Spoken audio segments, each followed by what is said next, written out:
ठीक है। तो क्लास हम लोगों ने कल बड़े भाई साहब का पार्ट 1 पढ़ा था उसमें, और उसमें ये देखा था कि किस तरह से प्रेमचंद्र जी जो लेखक हैं बड़े भाई साहब पार्ट के चैप्टर के, तो उन्होंने बताया कि भाई साहब का स्वभाव कैसा था और वह किस तरह से हम लोगों को डांटते थे। मेरी आवाज आ रही है ना अब तक? क्लास मेरी आवाज आ रही है? हाँ क्लास मेरी आवाज आ रही है? हाँ, तो उनमें बताया गया था कि किस तरह से जो लेखक हैं अपने बड़े भाई साहब के गुणों का बखान कर रहे हैं और किस तरह से वो डांटते थे, और टाइम टेबल बनाने के बाद भी वो अपने टाइम टेबल को फॉलो नहीं कर पाते थे। ठीक है, अब आगे वाले में देखते हैं कि क्या उन्होंने बताया। लेखक कह रहे हैं कि सालाना इम्तिहान हुआ। सालाना यानी वार्षिक परीक्षा, आपका जो एनुअल एग्जाम होता है उसको सालाना इम्तिहान कहते हैं। तो सालाना इम्तिहान हुआ, भाई साहब फेल हो गए, मैं पास हो गया और दर्जे में प्रथम आया। लेखक कह रहे हैं कि जब सालाना इम्तिहान हुआ, परीक्षा हुआ, हमारा वार्षिक परीक्षा, तो भाई साहब फेल हो गए और मैं अपनी कक्षा में प्रथम आया। मेरे और उनके बीच में अब केवल 2 साल का अंतर रह गया। जो 3 साल का अंतर था पढ़ाई में, 3 या 4 साल का, अब वो अंतर क्या हो गया? 2 साल में आ गया, क्योंकि बड़े भाई साहब फेल हो गए और लेखक जो है वो पास हो गए थे, वो भी प्रथम श्रेणी से। जी में आया कि भाई साहब को आड़े हाथे ले लूं। लेखक कह रहे कि भाई साहब गुस्सा करते थे, तो लेखक ने कहा कि जी में तो ऐसा है कि बस भाई साहब को आड़े हाथ ले लूं, यानी उनको बता दूं कि देखिए मैं खेलते हुए भी और कम पढ़ाई करते हुए भी पास हो गया। आड़े हाथों ले लूं। आपकी वह घोर तपस्या कहाँ गई? वो गुस्सा थे, लेखक जो थे वो अपने बड़े भाई से गुस्सा थे जब वो डांटते थे। तो उन्होंने कहा कि जब ये आपने घोर तपस्या की, यानी पूरे दिन किताबों के सामने बैठे रहते थे, वो तपस्या कहाँ गई कि जब मैं खेलने जाता था और आप मुझे डांटने लगते थे। मुझे देखिए, मैं मजे से खेलता भी रहा और दर्जे में अव्वल भी आया हूँ, लेकिन वह इतने दुखी और उदास थे कि मुझे उनसे दिली हमदर्दी हुई। अच्छा, दिली हमदर्दी का क्या अर्थ है क्लास? दिली हमदर्दी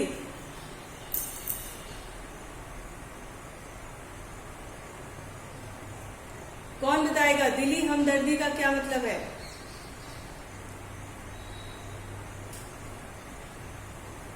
क्लास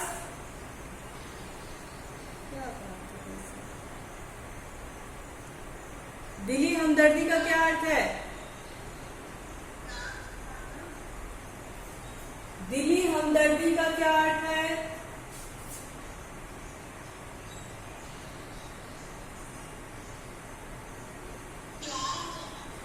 दिल से हमदर्दी हो जाना, यानी वो इतने दुखी थे कि मुझे दिल से हमदर्दी, यानी अंतर से, मेरे अंदर मन से उनके लिए हमदर्दी हो गई और मैं उनको कुछ कह नहीं पाया। प्यार हो जाना, प्यार से करना, ऐसा नहीं, दिल से हमदर्दी, यानी अपने अंतर मन से उनके लिए मुझे तकलीफ हुई कि ये कक्षा में फेल हो गए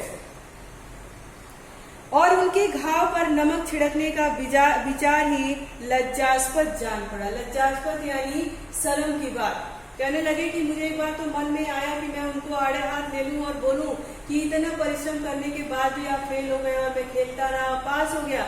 लेकिन वो इतने दुखी और उदास थे कि मैं ऐसा कह देता तो ये मेरे लिए शर्म की बात होती। हाँ, अब मुझे अपने ऊपर कुछ अभिमान हुआ। लेखक कह रहे हैं कि हाँ, पास होने के बाद अब मुझे मेरे ऊपर कुछ अभिमान हुआ, यानी गर्व हुआ कि और आत्मसम्मान भी बढ़ा। भाई साहब का वह रोज मुझे रौब जमाना मुझ पर न रहा। जब मैं पास हो गया तो भाई साहब जो मुझ पर रोज रौब जमाते थे, अब वो क्या हो गया? कम हो गया। आजादी से खेल कूद में शरीक होने लगा, दिल मजबूत था। अगर उन्होंने मेरी फजीहत की तो साफ कह दूंगा। कह रहे कि मेरे मन में बस अब एक विचार बना लिया था मैंने कि मैं तो अब पास हो चुका हूँ, मुझे अपने ऊपर अभिमान भी हो गया था और मन में ये विचार आ गया था कि अब भाई साहब अगर मुझे डांट दिए तो मैं तो अब उनको बता दूंगा, यानी मैं उनका जवाब अब दे दूंगा। मैंने एकदम दिल अपना मजबूत कर लिया। अगर उन्होंने फिर मेरी फजियत की तो साफ कह दूंगा आपने अपना खून जलाकर कौन सा तीर मार लिया। मैं तो खेलते कूदते दर्जे में अव्वल आ गया। जबान से यह हेकड़ी जताने का साहस न होने पर भी मेरे रंग ढंग से साफ जाहिर होता था। लेखक कह रहे हैं कि मेरे मन में यह विचार है और मैं इसको कह पाऊंगा या नहीं कह पाऊंगा इसका डर भी है, लेकिन मेरी रंग ढंग से यानी मेरे स्वभाव से ये सब साफ जाहिर हो गया था कि मैं ऐसा कह सकता हूँ। भाई साहब ने इसे भाप लिया। भाई साहब को अंदाजा लग गया कि अगर मैं अब इसको डांटूंगा तो हो सकता हो कि यह मेरा जवाब दे दे। उनकी सहज बुद्धि बड़ी तीव्र थी और एक दिन जब मैं भोर का सारा समय गुल्ली डंडे की भेंट करके ठीक भोजन के समय लौटा तो भाई साहब ने मानो तलवार खींच ली और मुझ पर टूट पड़े। देखता हूँ इस साल पास हो गए और दर्जे में अव्वल आ गए तो तुम्हें दिमाग हो गया है। उन्होंने कहा, भाई साहब के मन में भी ऐसा आ रहा था कि ये पास हो गया है, पास होने की वजह से इसके जो विचार हैं, इसका रंग ढंग है, ये मेरे प्रति बदल गया है। पर भाई साहब को इस बात का भी डर था कि यदि मैं उसको डांटूंगा तो ये मेरे ऊपर बरस पड़ेगा, तो वो चुप ही रह गए। लेकिन एक दिन जब हद हो गई, लेखक सुबह से लेकर के रात के खाने तक गिल्ली डंडा खेलते रहे, तब वो उनके ऊपर बरस लिए, अपनी तलवार खींच लिए। यानी जो अपने आप को रोक कर रखे थे वो रोक नहीं पाए, फिर से आ गए अपने उसी रुद्र रूप में और उन्होंने कहा कि एक साल तुम पास क्या हो गए, अव्वल में दर्जे में अव्वल क्या आ गए कि तुम्हारे तो हाव भाव ही बदल गए हैं और तुम्हारे पास बहुत दिमाग हो गया है। मगर भाईजान घमंड तो बड़े बड़े का नहीं रहा, तुम्हारी क्या हस्ती है। फिर उन्होंने एक व्यंग कहा कि भाईजान घमंड तो बड़े बड़े लोगों का नहीं रहा तो तुम्हारी क्या हस्ती है, यानी तुम्हारी क्या औकात है। इतिहास में रावण का हाल तो आपने पढ़ा ही होगा। भाई रावण के बारे में तो आप भी जानते होंगे कि रावण बहुत घमंडी था, जबकि उसके पास विद्या बहुत थी, ज्ञान बहुत था, बहुत ही प्रतापी था, लेकिन उसका घमंड इतना आगे था कि वो अपने घमंड के आगे उसका सर्वनाश हो गया। तो वही उन्होंने कहा, बड़े भाई साहब ने लेखक से कहा कि इतिहास में यानी कहानियों में तुमने रावण की कहानी तो पढ़ी ही होगी, उसके चरित्र से तुमने कौन सा उपदेश लिया या यो ही पढ़ गए। उन्होंने कहा कि जब रावण की कहानी तुमने पढ़ी उससे लग रहा तुमने कोई उपदेश नहीं लिया, बस ऐसे ही कहानी की तरह उसको पढ़ गए। महज इम्तिहान पास कर लेना कोई चीज नहीं है। असल चीज क्या है? असल चीज बुद्धि का विकास है। जो कुछ पढ़ो उसका अभिप्राय समझो। रावण भूमंडल का स्वामी था, ऐसे राजाओं को चक्रवर्ती कहते हैं। कह रहे हैं लेखक ने, बड़े भाई साहब ने लेखक के लिए कहा कि जो चीज तुम पढ़ो उसके पढ़ने के पीछे अभिप्राय क्या है, जिसको आप अंग्रेजी में लॉजिक कहते हो, ठीक है। तो कह रहे हैं पढ़ने के पीछे अभिप्राय क्या है ये भी समझो। ऐसे राजाओं को चक्रवर्ती कहते हैं। आजकल अंग्रेजों के राज्य का विस्तार बहुत बढ़ा हुआ है, पर इन्हें चक्रवर्ती नहीं कह सकते। कह रहे हैं आजकल अंग्रेजों का विस्तार बहुत बढ़ा हुआ है, पर इसे हम चक्रवर्ती नहीं कह सकते, यानी वीर नहीं कह सकते। संसार के सभी महीप उसे कर देते थे, बड़े बड़े देवता उसकी गुलामी करते थे, आग और पानी के देवता भी उसके दास थे, मगर उसका अंत क्या हुआ? घमंड ने उसका नाम निशान तक मिटा। रावण की कहानी को फिर से लेखक से रूबरू कराते हुए उन्होंने बताया कि आग और पानी के देवता भी उसके दास थे, बड़े बड़े राजा उसके सामने नतमस्तक थे, देवता भी उसके गुलाम थे, लेकिन उसके घमंड के आगे क्या हुआ? उसका सर्वनाश हो गया और उसका नामो निशान क्या हो गया? मिट गया। कोई उसे एक चुल्लू पानी देने वाला भी नहीं बचा। भाई रावण के राज्य में किसी का कोई नहीं बचा था, पूरे राक्षसगढ़ का नाश हो गया था, उसकी जितनी संतानें थी सबका वध हो गया था। तो वही कह रहे हैं कि उसके वंश में कोई उसको पानी देने वाला भी नहीं बचा। आदमी और जो कुकर्म चाहे करे पर अभिमान ना करे, इतराए नहीं, अभिमान किया और दीन दुनिया दोनों से गया तो भक्त कोई है ही नहीं। अंत में यह हुआ कि स्वर्ग से नरक में ढकेल दिया गया। साहे रूम ने भी एक बार अहंकार किया था। रावण के बाद उन्होंने साहे रूम उनके अहंकार के बारे में जिक्र किया, कहा कि भीख मांग मांग कर मर गया। उसने अपने ऊपर अहंकार किया और अंत में क्या हुआ, ऐसी दशा हो गई कि वो भीख मांग मांग के अब मर गया। तुमने तो अपनी केवल एक दर्जा पास किया। इतनी बातें बताते हुए बड़े भाई साहब कहते हैं लेखक से कि तुमने तो बस एक दर्जा पास किया और तुम्हें इतना अभिमान हो गया और अभी से तुम्हारा सिर फिर गया, तब तो तुम आगे पढ़ चुके। उन्होंने कहा कि तब तो तुम आगे पढ़ चुके, अगर तुम्हें एक दर्जा पास करने के बाद इतना अभिमान आ गया तो तुम आगे बढ़ चुके। यह समझ लो कि तुम अपनी मेहनत से नहीं पास हुए हो। अंधे के हाथ बटेर लग गई, मगर बटेर केवल एक बार ही हाथ लग सकती है। अंधे के हाथ बटेर लगना, इसका मुहावरे का अर्थ क्या है? अंधे के हाथ बटेर लगना। क्लास आप लोग बताएंगे अंधे के हाथ बटेर लगने का अर्थ क्या है?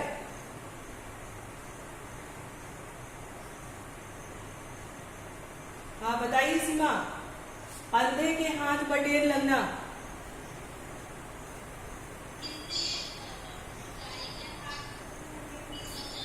हाँ, किसी अज्ञानी के हाथ, किसी मूर्ख के हाथ अचानक कोई खजाना लग जाना, उसको कहते हैं अंधे के हाथ बटेर लगना। ठीक है, अब देखिए कह रहे हैं कि वो तो वही बात हो गई कि किसी अंधे के हाथ बटेर लग जाना।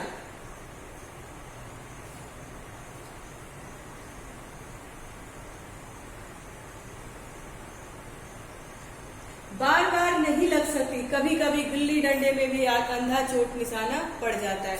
इससे कोई सफल खिलाड़ी नहीं हो जाता। सफल खिलाड़ी हुआ है जिसका कोई निशाना खाली ना जाए। बड़े भाई साहब ने लेखक से कहा कि कभी कभी गिल्ली डंडे का निशाना भी चूक जाता है, तो इससे कोई बड़ा खिलाड़ी नहीं बन जाता। बड़ा खिलाड़ी वो है जिसका निशाना कभी चूके ना। इनका कहने का मतलब ये कि अब आने वाले आगामी किसी भी परीक्षाओं में आप फेल ना होए, ये बड़ी बात होनी चाहिए। एक परीक्षा में पास हो जाने से आपने पूरा कोई जग जीत लिया, ऐसा कुछ नहीं होता है। मेरे फेल होने पर मत जाओ, मेरे दर्जे में आओगे तो दांतों पसीना आ जाएगा। जब अलजबरा और ज्योमेट्री के लोहे के चने चबाने पड़े और इंग्लिस्तान का इतिहास पढ़ना पड़ेगा, बादशाहों के नाम याद रखना आसान नहीं है। 8 हेनरी को हो गुजरे हैं, कौन सा कांड किस हेनरी के समय में हुआ, क्या यह याद कर लेना आसान समझते हो? हेनरी 7वें की जगह हेनरी 8वां लिखा है और सब नंबर गायब, सफा चट, सिफर भी न मिलेगा। सिफर भी हो किस ख्याल में, दर्जनों तो जेम्स हुए हैं, दर्जनों विलियम्स, कोड़ियों चार्ल्स, दिमाग चक्कर खाने लगता है, आंधी रोग हो जाता है। इन अभागों के नाम को ही नहीं जुड़ते थे, एक ही नाम के पीछे दोयम सोयम चहारुम पंचुम लगाते चलते गए। मुझसे तो पूछते तो 10 नाम बता देता। लेखक एकदम झल्ला गए थे बड़े भाई साहब ने। उन्होंने कहा कि इतिहास पढ़ोगे, अलजेब्रा पढ़ोगे, ज्योमेट्री पढ़ोगे तो दिमाग घूम जाएगा। इनके पास तो कोई नाम भी नहीं मिलता था और एक ही नाम के आगे एकम दोयम यानी द्वितीय प्रथम तृतीय हिस्ट्री जब आप पढ़ोगे और किसी राजाओं महाराजाओं का नाम जब पढ़ोगे तो चंद्रगुप्त प्रथम, चंद्रगुप्त द्वितीय, इस तरह के आता है। तो उसी को व्यंग करते हुए कह रहे हैं कि उनके पास तो कोई नाम भी नहीं मिलता था, मुझसे पूछते तो मैं 10 नाम गिना देता। तो कम से कम अलग अलग नाम तो याद करना पड़ता है। ऐसे प्रथम द्वितीय और कौन कब किसने शासन किया, इसको याद करना बड़ा मुश्किल होता है। और ज्योमेट्री ने तो बस खुदा ही पना, अजब की जगह अजब लिख दिया और सारे नंबर कट गए। कह रहे हैं कि अ ब ज के जगह पे अजब लिख दिया और सारे नंबर क्या हो गए, कट गए। बस अक्षरों का, ज्योमेट्री में अक्षर की गलतियां हो गई और सारे नंबर कट गए। लेखक से कहते हैं कि अभी तुम मेरी कक्षा में आओ तब तुम्हें समझ में आ जाएगा। कोई इन निर्दयी मून तनियों से नहीं पूछता कि आखिर अ ब ज और अजब में क्या फर्क है और व्यर्थ की बात के लिए क्यों छात्रों का खून करते हो। दाल भात रोटी खाई या भात दाल रोटी खाई, इसमें क्या रखा है। लेखक कहते हैं, बड़े भाई साहब जो कहते हैं अ ब ज और अजब में क्या अंतर है, अक्षर तो वही है। चाहे दाल भात रोटी खाओ चाहे भात दाल रोटी खाओ, खाओगे तो किसी भी सूरत में वही। तो इसमें अंतर क्या है, इसके लिए क्यों बच्चों का खून पीते हो, ऐसा उन्होंने कहा।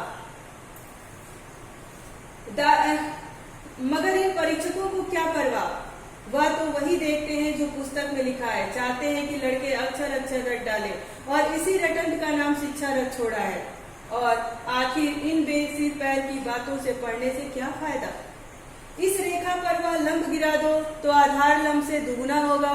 पूछिए इससे प्रयोजन दुगुना नहीं चौगुना हो जाए या आधा ही रहे मेरी बला से। वो कहते हैं कि इस लंब पे एक आधार गिरा दो तो लंब दूसरा हो जाएगा। फिर वो व्यंग में कहते हैं ये दोगुना नहीं चौगुना चाहे जितना हो जाए मेरी बला से, मुझे क्या लेना देना।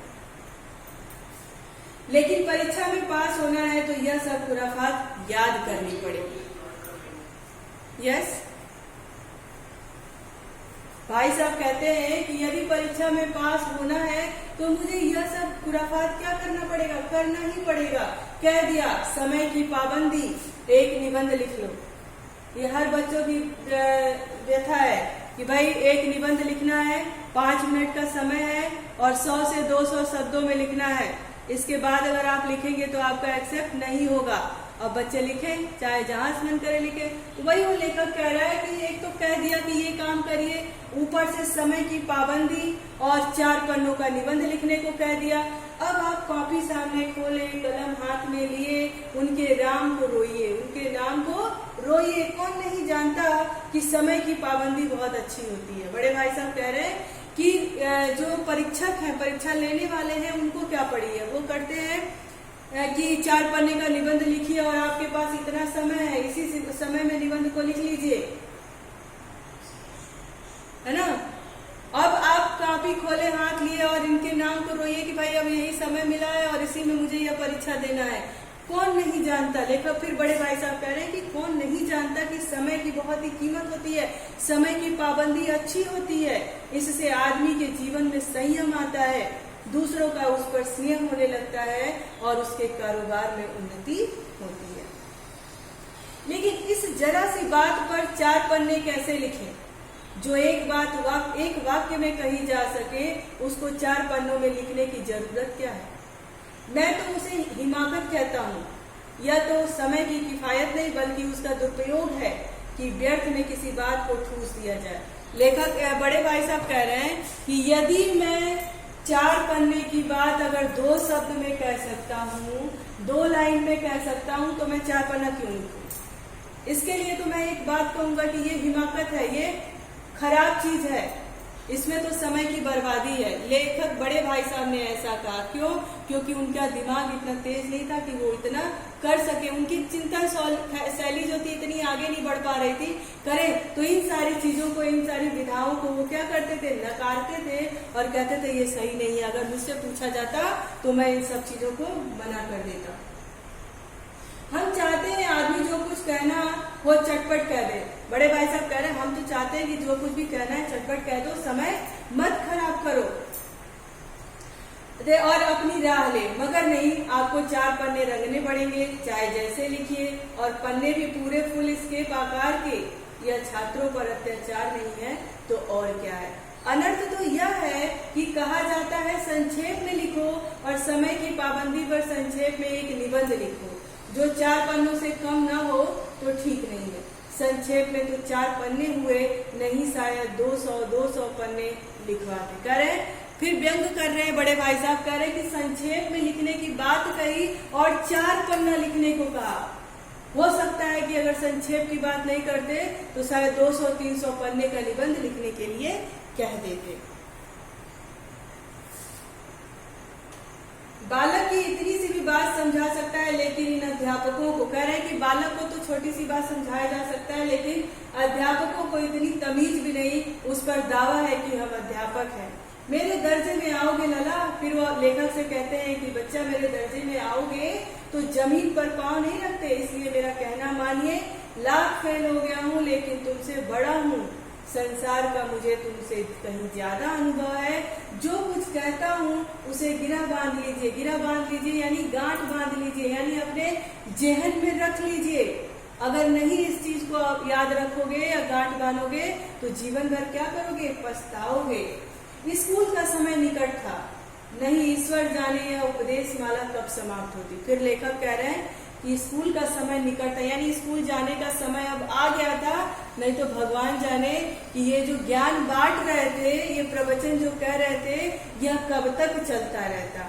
लेखक उनकी बातों से उब रहे थे, उनकी जो प्रवचन था, उनकी जो ज्ञान बातें थी उनको अच्छी नहीं लग रही थी। भोजन आज मुझे निस्वाद सा लग रहा था। लेखक कह रहे हैं कि उनकी जब उन्होंने ज्ञान सुनाने लगे तो मैं जो खाना खा रहा था, भोजन कर रहा था, उसमें मुझे कोई स्वाद नजर नहीं आ रहा था। जब पास होने पर यह तिरस्कार हो रहा है तो फेल हो जाने पर शायद प्राण ही ले लिए जाए। लेखक कह रहे हैं जब मैं पास हूँ उसके बाद मेरी इस तरह की हालत हो रही है तो शायद मैं फेल हो जाता तो मेरे प्राण ही ले लिए जाते। भाई साहब ने अपने दर्जे की पढ़ाई का जो भयंकर चित्र खींचा था उसने मुझे भयभीत कर दिया। स्कूल छोड़कर घर नहीं भागा यह ताज्जुब थी। कह रहे भाई साहब ने मेरे आगे अपने पढ़ाई का जो इतना भयंकर पुल बना दिया था तो मैं उससे डर गया। यही गनीमत है, यही एक बचा था कि मैं उसको छोड़ करके गांव नहीं भाग गया। यह मेरे लिए आश्चर्य की बात थी, ताज्जुब यानी आश्चर्य। लेकिन इतने तिरस्कार पर भी पुस्तकों में मेरी अरुचि ज्यों की त्यों बनी रही। खेल कूद का कोई अवसर हाथ से न जाने देता। पढ़ता भी मगर बहुत कम, बस इतना कि रोज टास्क पूरा हो जाए और दर्जे में जलील ना होना पड़े। अपने ऊपर जो विश्वास पैदा हुआ था वह फिर लुप्त हो गया और चोरों सा का जीवन कटने लगा। लेखक कहने लगे कि जब मैं अपने दर्जे में पास हो गया और मुझे अपने ऊपर जो विश्वास जमा था वो फिर से मेरा क्या हो गया, लुप्त होने लगा। और मैं अपने जीवन को ऐसा लग रहा था कि चोरी छिपे बिताने पर मजबूर हो रहा था। अच्छा, यहाँ तक पार्ट 2 आप लोगों को समझ में आया? क्लास पार्ट 2 आप लोगों को समझ में आया? ओके, ठीक है। फिर पार्ट 3 हम लोग सैटरडे को पढ़ेंगे क्योंकि आज ही पूरा पढ़ेंगे तो समझ में नहीं आएगा।